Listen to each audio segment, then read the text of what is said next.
I'm here today at Mississinawa 1812, and I'm here with Paul Craig, and we're talking about reenacting and getting started and what kind of reenacting Paul does. How long have you been doing reenacting?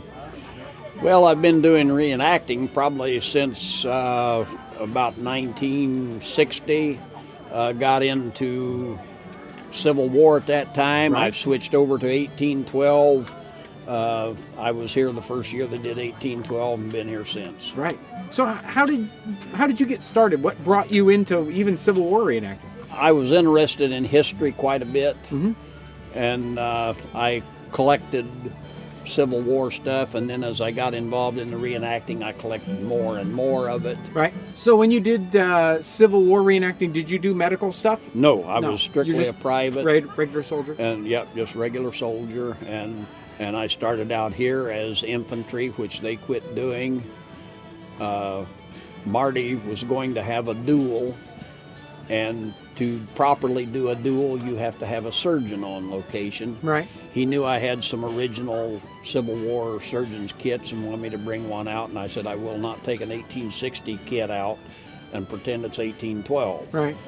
And I started picking up original Right. instruments of this time Earlier period. time period Yeah. stuff. As you're doing research for medical things, what kind of what are the most exciting things that you've found, most interesting little bits of history?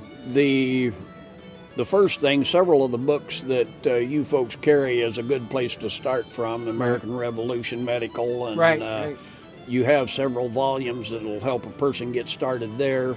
I have probably a dozen original medical volumes. Right.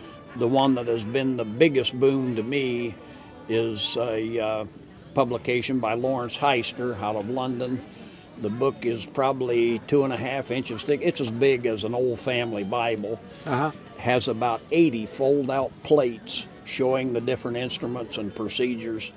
And with that, I can document the different instruments that I have in my kit. My saw is pictured in Elizabeth Binion's Antique Medical Collecting. They date it to be 1735. And several of my instruments are, as I say, pre-1800 Right. because Right. of my age Right. and what I'm doing. And you try to work with as many of original pieces, not reproductions, as Yeah. you can.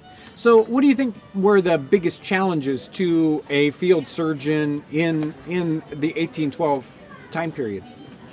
Well, of course, they know nothing about sterilization, and trying to keep the troops fit while not knowing to sterilize their instruments. Right. Dr. Robert Liston made the brag he would amputate any limb in under 2.5 minutes. He was called to the medical board in London to perform the surgery. He did, in fact, do it, and the people were amazed, and he was even better than they thought because he not only had the man's leg off, he had 2 fingers of the assisting surgeon There you go. and another small section of the gentleman on the table. That's like a bonus. The only surgery in history recorded with a 300% fatality. The gentleman that he cut the leg off of Uh-huh. died 2 weeks later of gangrene off of that capital knife. Uh-huh.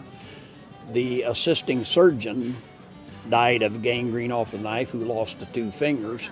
But the first one he was able to kill was actually a visiting surgeon from France standing close enough to the operating table to see how he could possibly do it this quick, that he cut through that gentleman's coattails.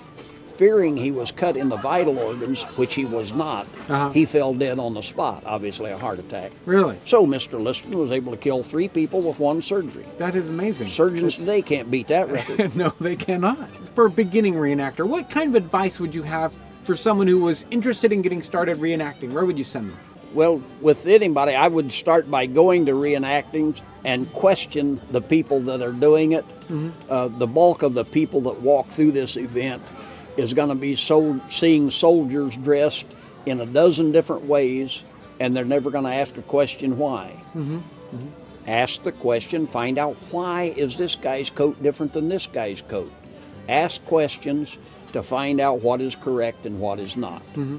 I really want to thank you, Paul, for sharing with us your great information and your advice to everyone. And I want to thank everyone out there for watching. If you're new to our channel, I want to welcome you. You can subscribe by clicking the button right up here. Also, check out our related videos. Thanks so much for watching.